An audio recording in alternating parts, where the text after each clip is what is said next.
Well, let me ask you about if you know anything about how your mom and dad got together when they were, if you'll tell us when they were married, and if you have any idea how they kind of hooked up.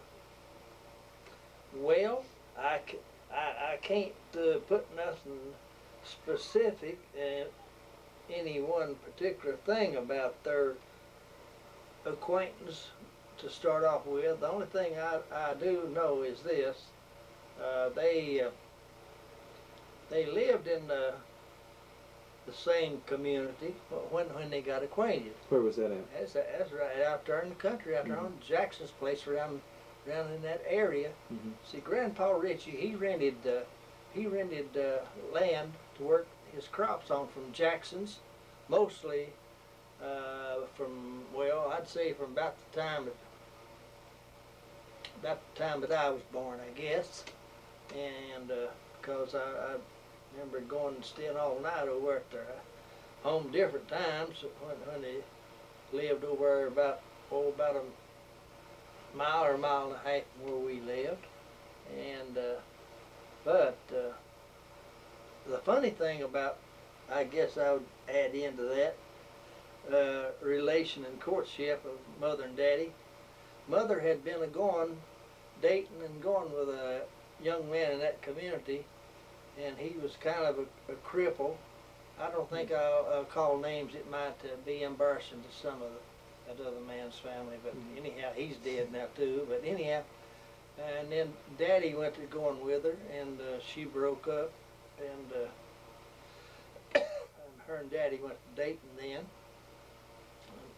I don't think he didn't date her too long, since they did get married in October 1916, and then but since the daddy was the baby of Grandpa and them's family, he didn't marry as young as Aunt Lizzie or Uncle John, either one, his brother and sister. I think Daddy was about 29 when he married. And well, what are some of your earliest memories of as a child?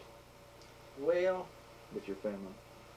I guess, Darrell, you would say I had about as fond of childhood memories as a child could have, in the sense our family was like it was there in the relationship with Grandpa and Grandma, and so many relatives living right around close in the community. You're talking about Grandma and Grandpa Ritchie or Tuck? Well, see, Grandpa and Grandpa Tuck, we lived in the house with them, until they passed away, and then of course the home place and the house fell to Daddy after Grandma died. Of course, Grandpa died 7 years before Grandma, but anyhow, after they died, it fell to Daddy, his part of the place.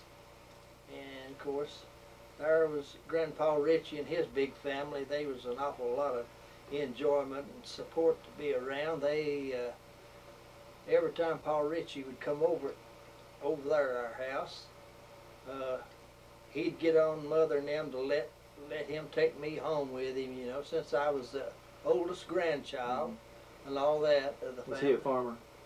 Was he a farmer? Yes, that's all he ever done was farm. And so more than likely most of the time they would give in and let me go home with him, and spend the night, and sometimes a day or two before he'd bring me back home. I mean, it's just I grew up feeling like that's my second home, because I enjoyed being there. I mean, they was so good to me and everything, and made over me, and he never hit me a lick in his life when I was growing up. And I think Grandma Ritchie, they said, she gave me a little bit of a brushing one time with a broom straw, and that was for doing something to Fred, a brother, and Della, Mother's sister that was the same age of Fred. Fred, he was kind of high-tempered, and he didn't want to do what he was told sometimes. And of course, Clyde being the baby, he was too lazy to do anything. But anyhow, I tell you. Well, in fact, let me see here just a minute. I can tell you good things and bad things. I mean, with some of the relatives, Mhm. that was kind of smart alecky. You take Uncle John's, some of Uncle John's children. They tried. They was unruly. Some of the boys, you This is know. Uncle John Tuck. Yeah. Some of the boys was unruly. They'd give Grandma a hard time. They'd get out there and, well, in fact, they'd run her chickens and do things around. Them boys was mean takers about it. And if they got around close enough to her, which a lot of times they didn't, because she was getting old by that time, and she couldn't get around too fast. Of course, I've heard her tell them boys a many a time. She said, "I'll tell you boys right now, if I could get my hands on you," she said, I'd work you over." Said, "I'd give, how was it she'd say it? Anyhow, she would say, "I'd use my fist on your head," or something of that nature. Yeah, and she would too if she got a hold of them. And I've heard her give them a going over a few times. And they stayed out of her reach. They wouldn't let her get a hold of them. And Now, are these teenage boys or younger? teenage boys. One of them's 2 years older than I was, and the other about 5. Besides running their chickens, what did they do? Well, there wasn't too many other things for them to do. But now, if there's anything for them to do that they shouldn't be doing, they wouldn't miss it at all. Just not minding them. They just wouldn't mind. And another thing, I've heard Mother tell this. Her and Grandma could tell Aunt Lily, that's Uncle John's wife, James and Turley's mother. They could tell her how them boys had been behaving and acting when they was down there at the house, and she wouldn't believe a thing on them. She thought they was good little boys. They didn't do wrong.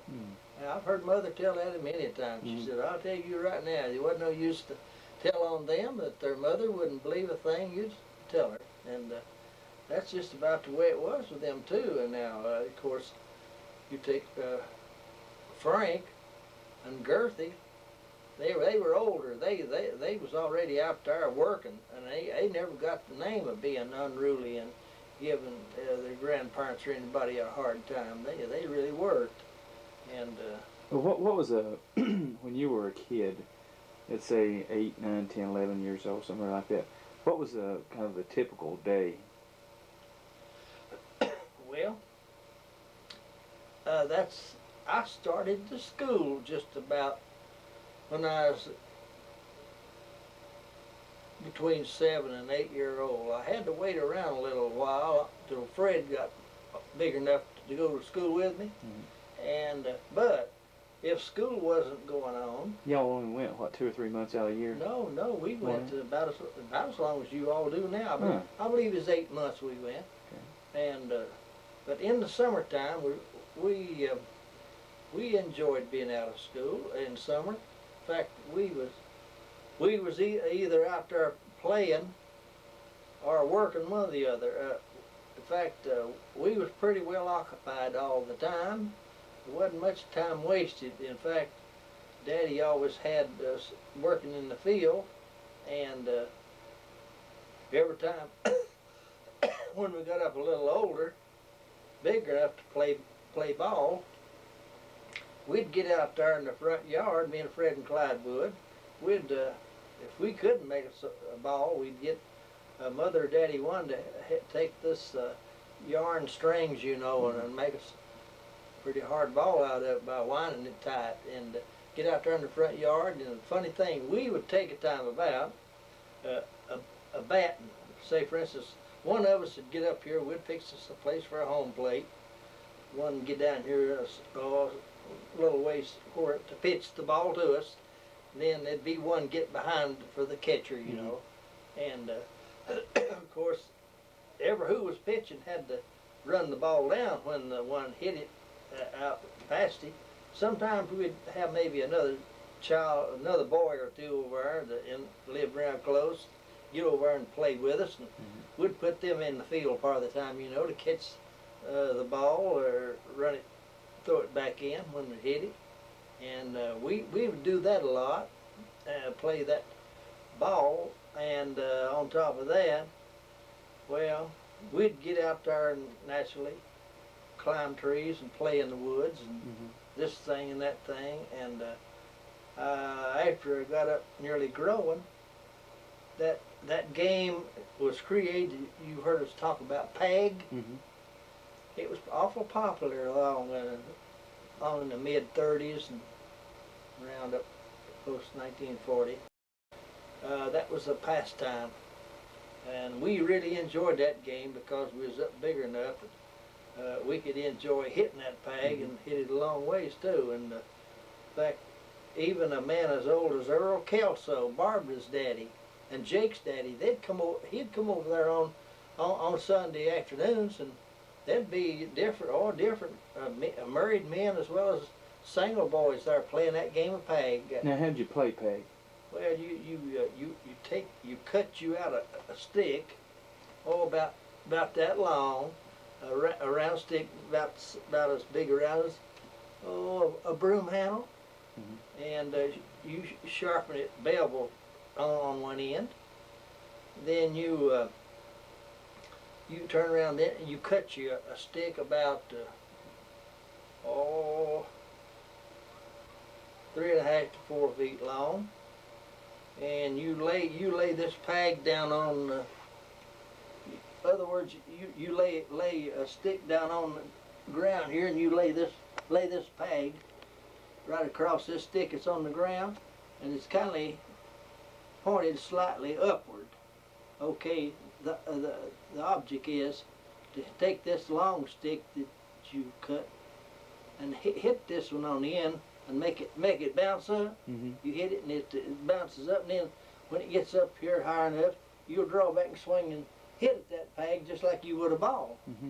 And so anyhow, we have played PAG for half a day at a time and not stopped because it was interesting.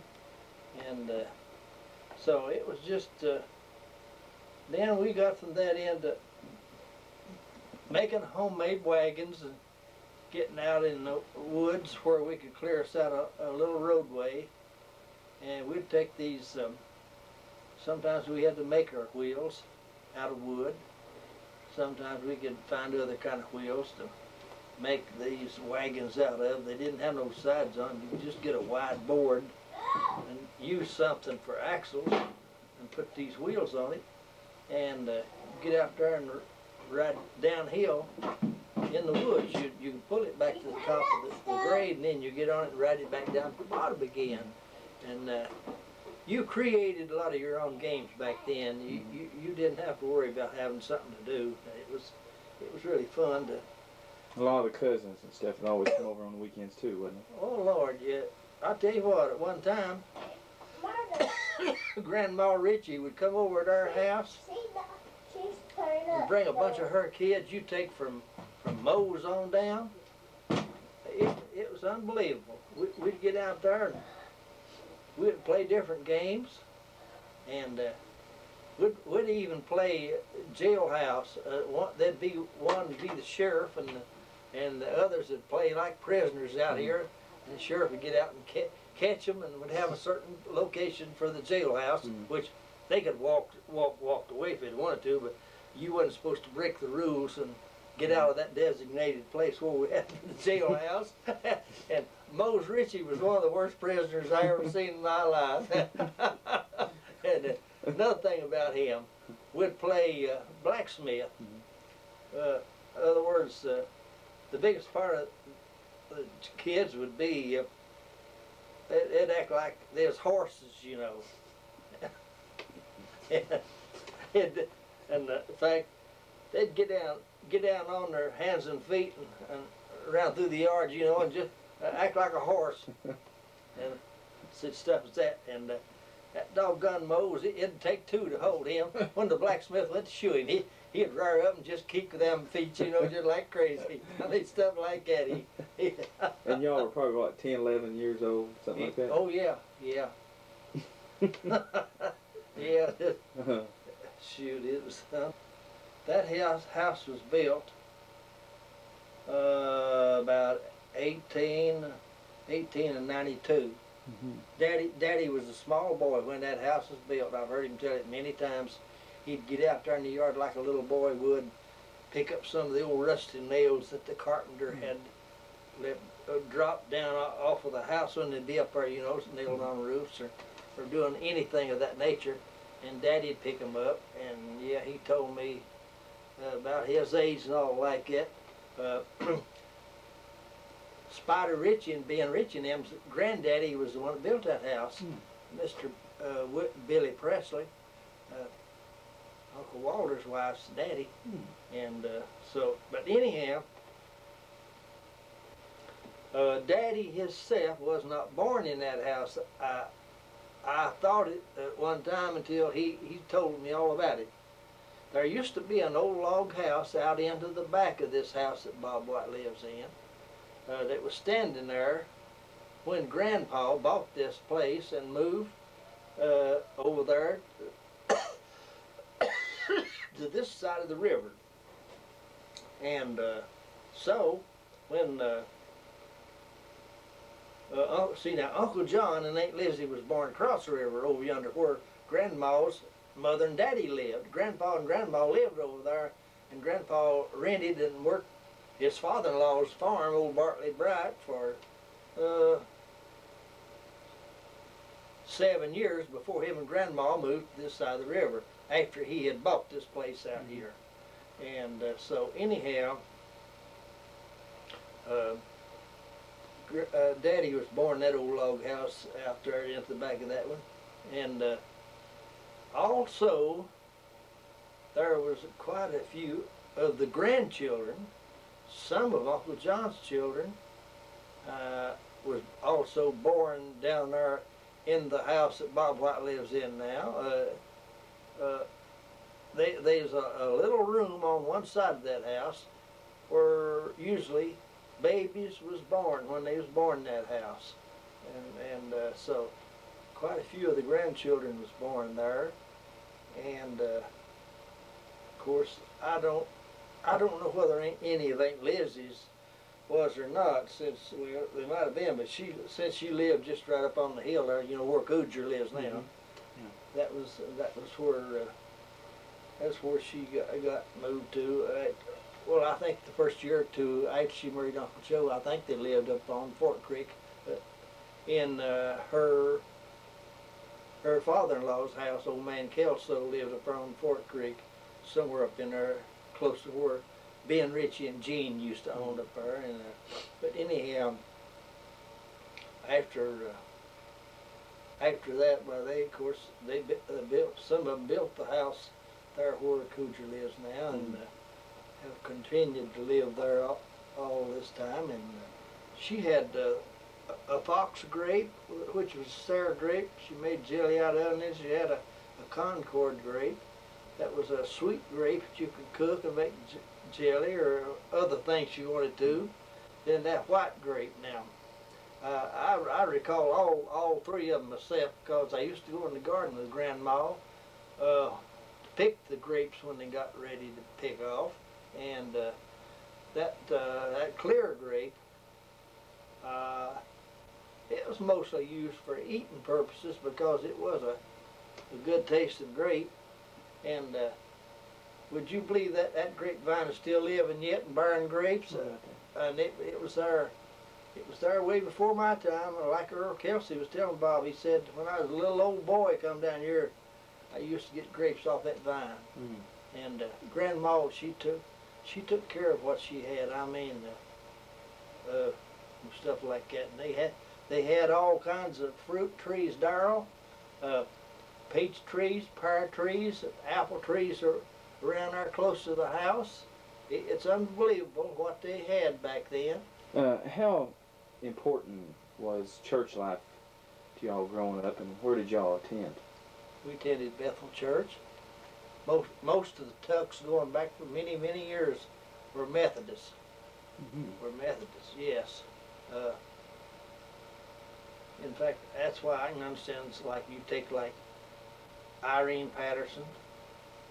Best my experience was The Bethel Methodist Church, where all of my people attended for many years, including my grandfather and grandmother, and aunts, uncles, and cousins. Bethel Church had their services in the afternoon for many years. And we would go to the Fort Creek Baptist Church. They had their services in the morning part, and that's the way it was. We'd go up there in the morning and out of Bethel in the afternoon. Well, that went on for a long time. Then, I think it was around close to World War II, Bethel changed their services from afternoon back to morning. So that kind of made a change in people's attendance going to Fort Creek or Bethel, either one. Mm-hmm. And so, but we continued to go to Bethel Church most of the time. We would, of course, in revival meetings, we would go to Fort Creek or Bethel, either one, when they were having their meetings, and that went on until after World War II. And our people, lots of them, they had, during the war years, they had got used to going to Fort Creek Church because they had more spiritual revivals up there. What time the servicemen were away overseas, and they honored them, and they had a larger, widespread meeting than Bethel did, and that went on all during the war. Well, after the war was over, and we all came back, that's why my parents and some of the other parents was going to Fort Creek then. Lots of the people joined Fort Creek, and they finally broke off partly from going to Bethel Church because it got affiliated with the Fort Creek Baptist Church so much up there. They enjoyed it, and not only my parents, but a lot of the other older people in that community had joined Fort Creek Church and was going. So anyhow, from that time on, we didn't go to Bethel hardly ever. In fact, we just about quit going any at all, to tell you the truth about it.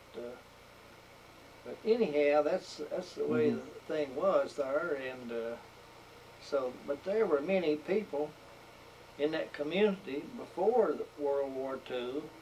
Bethel actually was the main church in that whole community. I mean, it was the highlight of social gatherings and all that. Oh yeah. Well, tell me a little bit about your role, or Ma, I'll get it out in a minute, Mimi's role in her church activities, and then Paul's role. Well, how active were they? Yeah, actually,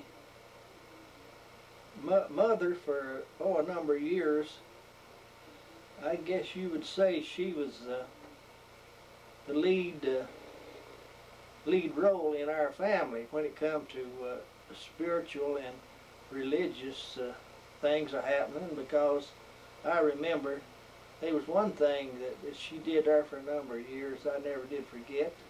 You don't hear of it hardly anymore, and at night, before we would go to bed when we was living out there in the country and farming, before we would go to bed at night, she'd have us all to get down on our knees, and she would lead prayer and pray, and that went on for a long time there in the home, and she actually was the head leader when it comes to spiritual happenings in the family. Paul did not convert until later on in life, too. Well, but he had backslidden and got back doing wrong and everything. Let's see, I guess it was during the war years, he made a change and got back right because he had so much to carry on his shoulders, knowing that we were away and everything, and it kind of brought him down to where he should be. And so from about 1943 until he died in 58, he was a very spiritual man. I honestly believe he lived what he preached, because I've seen too many of his testimonies in churches, and when they would be having revivals, not only that, but sometimes during preaching services, he would get happy and get up and walk the floor and do something, slapping his hands together, and that's something unusual, you know. And yeah, he lived it really close on up till he passed away. But changing the subject a little bit, I know previously we talked a little bit about education and stuff like that. But do you remember any of your teachers, any specific stories, any of your favorite teachers, anything like that? Well, a lot of it's hilarious and funny and all like that. Yeah, the country school was something else. We really had a big time out there because we had so much playground to run on, and knew so many children that we really had a nice time. But anyhow, there was things that happened that you wouldn't believe. For instance, there was a girl in our room one time that the teacher got to missing some articles of things that had been stolen, and they was wondering who was getting it. They had someone watching. They got rumors that a certain girl was stealing, and they got to watching her, and they finally got enough evidence on her. They found out who she was, and so when the teacher called her up to the front one morning when school took up, she went and approached her about it. She approached her and asked her about it, and of course she denied it, but found out it was the truth. She was, and when she seen that she was going to be punished, she went running out of the schoolhouse and took off down the road from the school, going back over towards another store building that was over there across the creek. And they was two of the boys there that the teacher got chase her and catch her and bring her back to school. And I don't know, they disciplined her. I think she was expelled from school for a while before they would let her attend anymore. But all in all, we was always pretty active in school, doing something to help entertain and all that stuff. And we'd, in other words, it was a different thing than it is anymore. Okay. Tell us a little bit about your service action. What year you were drafted and where you served at. Okay. My dad had bought a place at Maryville, about a quarter of a mile from where the airport still remains, which it has been enlarged in the last number of years. But he bought a house and a lot out from it, and we moved up there in September of 1940. We left from the Jackson community where we had lived most of our life, around close, moved to Maryville, as I say, and well, we hadn't lived there long till myself and Fred and Clyde, my two brothers, we was in the service, which Fred went in February 41. I went in September in 41. Clyde went in October in 42. And we remained in there until after the war was over, at the latter part of 1945. And believe it or not, we three brothers never saw one another from the time that me and Fred went in the service until after the war was over, and we came back home. That's the first time we three had an opportunity to even see one another all those years. And so we, other words, by that time though, Mother and Dad had moved back down out around Burton's Mill community where we had lived previous to going to Maryville. And because Dad had sold the house and lot to some more people there in Maryville during the war and came back down. But anyhow, I better get on with my, I went to Fort Oglethorpe, Georgia, where I was inducted. Then from there to Keeslerville, Mississippi to take some basic training. Then from there I was sent down to Keeslerville, Mississippi to make preparations to ship out from the States. And we boarded a big ship in New Orleans, Louisiana to leave the States. And we didn't know exactly when we left where we was going, but we were told after we got out on the water a few days. I went to a little island. Well, it ain't no little island. The island of Trinidad, off of South American coast, and it was an air base for bombers and fighters, and we serviced them and took care of them when they landed there and on that field. And I stayed there 30 months.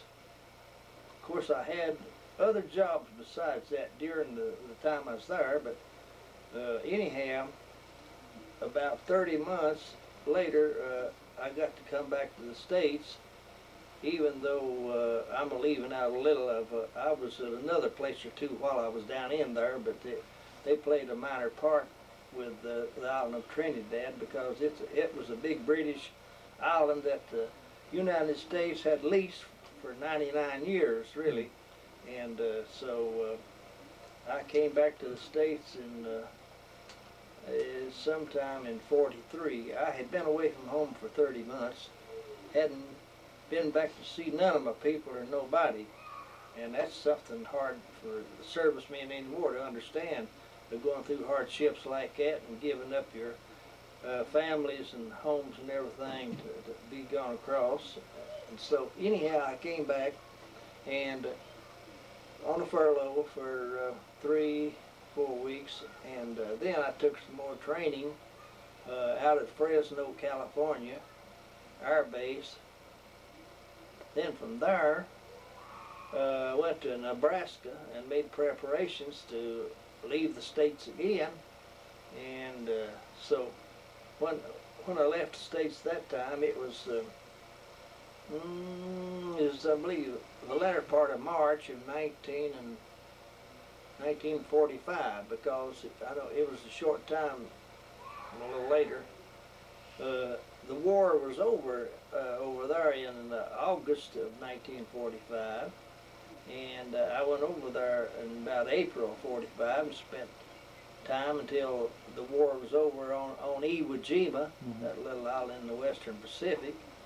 And so anyhow, when I came back to the States, of course it was in about November the 20th, I think I got 1945. I got my discharge from the service and came home.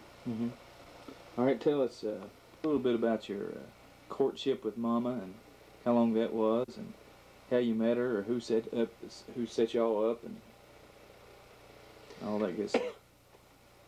Okay, I was in on a furlough from. I had got acquainted with her. Yeah, I'd got acquainted with her when I came back on my furlough in 43. That first time I came back, Mother and Dad was running the store, and I pulled a big party for all of my friends and acquaintances, and there was a large crowd came from we lived in the country. They came from Loudon and all the surrounding areas. Had an awful big time that night, and in fact, I'd known your mama when she was a small girl. See her from time to time, but naturally there wasn't no thought of any courtships or nothing of that nature back then. And but anyhow, at that party I had that night for all my friends, she was there as well as a lot of other young women. Was she there with another fella, or? No, she wasn't with no one. And so anyhow, I still wonder now how I was fortunate to approach her like I did, because everybody was leaving when the thing was over with, and I saw her standing off out in front of the store building, and something just told me to approach her and ask her for a date. Well, I did, and she accepted, and she was the prettiest girl at the ball that night, wasn't she? Oh yeah, she was a real pretty girl. Everybody had seen pictures of her. Said she was a pretty girl, and she had a nice personality, and all. And other words, a little bit shy, in a way, as compared to the way she has been in later years. You know, naturally, all of us changes. But anyhow, her father and mother lived out in the country where Gus Bivens and Bernice lives now. That's where her father and mother lived at that time. Well, I walked her all the way from over at that bacon store building, there next to Burton's Mill. I walked her all the way up the highway. That night? Yeah. Did you get some sugar? Oh, yeah.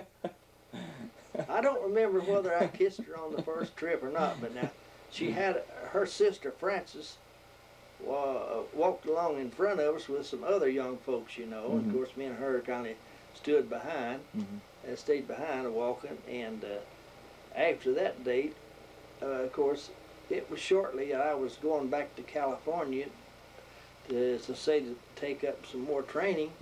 And me and her wrote to one another during about 9 months I was out in Fresno, and I could tell by the sound conversations that we were having in the letters that were more than likely I had a good opportunity to pursuing life a little further with her.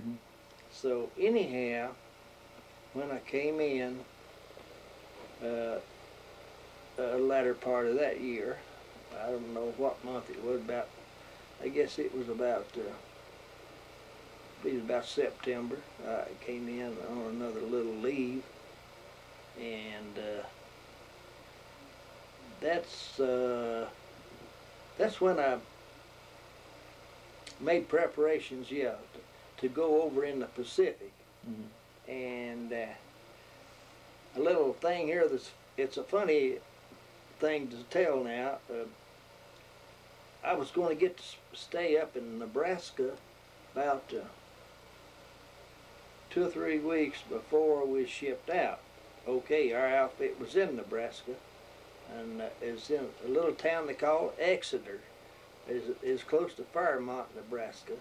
And so, anyhow, Mother and Daddy and Jane all came up there and spent the last few days I was up there. I don't know, 3 or 4 days. Of course, I had a room. I rented a room over there in that little town, and for us to stay in while she was there. And so anyhow, she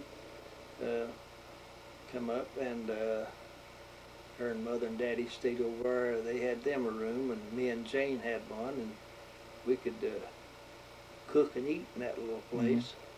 And so anyhow, she caught the train, her and Mother and Daddy, to come on back to Loudon. And I shipped out just a few days later, going over in the Pacific. And so I never proposed to her though until after I got my discharge. I came home, as I said, I think I reached home Thanksgiving Day in '45, and anyhow, I dated her a few times. Then I made the proposition for marriage, and of course she accepted, and we got married then on the 4th day of December, 1944. What did you think about her parents, Mammy and Pap, and not only then, but throughout your knowing them until they passed away? What do you remember most about them? Well, they was very, let's see, what's the word? They were people. We got along real fine with one another. We never did have a short word all the years that they were still living, and I really enjoyed being around them. Jane's mama, Miss Simpson, she was as kind-hearted and an easy-going woman as you'd ever be around. And a lot of times, believe it or not, she would take sides with me instead of Jane if we had a disagreement around about a little old thing in front of her. So Conway, he was a funny, jolly person, her daddy, and me and him would sit around and talk to one another a lot when we'd go visit them, you know, after we went to housekeeping. And so anyhow, there never was any problem with them. We always got along fine, and we'd attend their family get-togethers at Christmas every year if we possibly could, and which we usually did after our children came along. But anyhow, the life around them, I'd say, was real nice and good. Would you say that Virgil has more of a personality like Pap than any of the rest of his sons? Well, it seemed like he's got ways like his mama and daddy too. It seems to me like now he's really big-hearted like his mama, and but on the other hand, he's a very outgoing, talkative person like his daddy was. He had both personalities in him. I could tell that. What is going now? Let's skipping a few years, but what has been the best part about retirement over the last? Well, you've been retired now for how many years? Been retired 15 years. What's the best part about it? Well, the best part is you don't have to, other words, you don't have to answer other people what you do or don't do. I mean, you're more or less your own boss, and you don't have to punch a clock and be at certain places at any given time, and you can make your own choices as to what you want to do a lot of the time. But even though at that, there's been some things about retirement that I wasn't too fond about, because you have to learn to cut corners and do with less a lot of times. You don't get everything you did sometimes when you was working and drawing regular paychecks, but you can make that change if you're really willing to do without a lot of things. But it's not been no big deal with me. I think one of the things that I experienced for a few years after I retired, since I was such an able-bodied, healthy person, and I regretted at times that I retired exactly when I did, since I could have worked on a few more years. But I don't think it made a great difference in retiring or not retiring. But I've enjoyed it quite a bit. I guess one of the main things of your social life has been your music. If you would, tell us how you developed an interest for music, and any other thing you'd like to add about the enjoyment of playing. Well, I'll give you a short version of it, because if I was to turn loose and yeah, we'll have to have the short version. other words, I could talk for an hour as far as that's concerned on the music and tell you how much it's meant to me through my life. Anyhow, to start with, I'll put this in. When I was a little boy, my mother told me they had one of these Edison phonographs you played cylinder records on. She said from the very beginning, when I got to where I could determine of what was going on, I'd crawl up to that Victrola, that's what they call them, Victrolas. She said I would just get right under that thing and want them to play certain tunes, but she said one special tune back then I wanted to play every time, and that's this tune you hear yet, The Mockingbird. She said I always loved that from the very start, which that is one of my favorites, has been instrumentally playing with a good fiddle player or banjo picker. Anyhow, I love that tune, and but my early years of music, I bought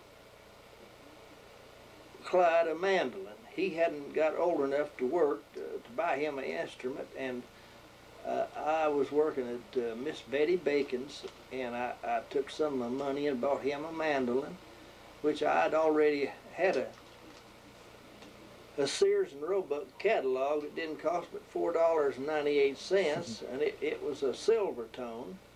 And me and him learned to make a little music, and my dad had a concrete basement he'd built out in the backyard under the smokehouse, and they'd make us go in there to practice because we made so much noise until we learned how to do anything halfway right. And we finally got playing good enough that we got to going around to parties and things in the neighborhood, and at that time, if you could make music, use usually the, in other words, the highlight of the parties. And so I played on around until I went to service and kept a guitar with me what time I was in the service. And anyhow, after I came back, well, I continued to play with different ones in the neighborhood that I could find that wanted to play, and but anyhow, this is a little extra I'm going to throw in here. Before I went to service, though, me and some more fellas went to Chattanooga at one time. They had a broadcast station down there, WDOD, Chattanooga, and well, we went down there to make a record, is what we went for. And we took a feller with us that couldn't pick a guitar to do it any good, but we let him go with us because he helped finance the trip. And we was taking him for the money part, yeah. And so anyhow, but we never got no opportunity to make a record because the lady that auditioned us said if it wasn't for one man in the bunch, why, she thought we could have done so. But anyhow, we didn't, and I never did try anything on the radio or public anymore, because I would have if I could have got Clyde to go along with me. After the war was over, I wanted me and him to go to Knoxville, barn dance or WNOX, you know, and play like a lot of other fellas did. But he didn't want to go, and I wouldn't press him to do so. He was too nervous to do it, yeah.